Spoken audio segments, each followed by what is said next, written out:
Unang tanong, ano ang pambansang ibon ng Pilipinas? B. Agila. Ano ang tawag sa malalaking bato sa Batanes?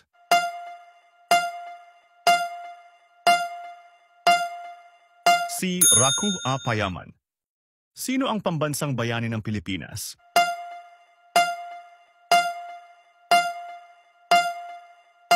B. Jose Rizal. Anong anyong lupa ang talampas?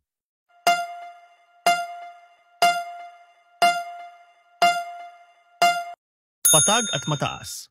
Anong rehiyon ang kilala sa Banawe Rice Terraces?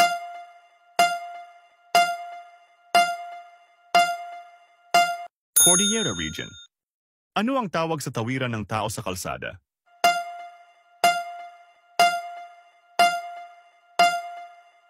C. Pedestrian lane.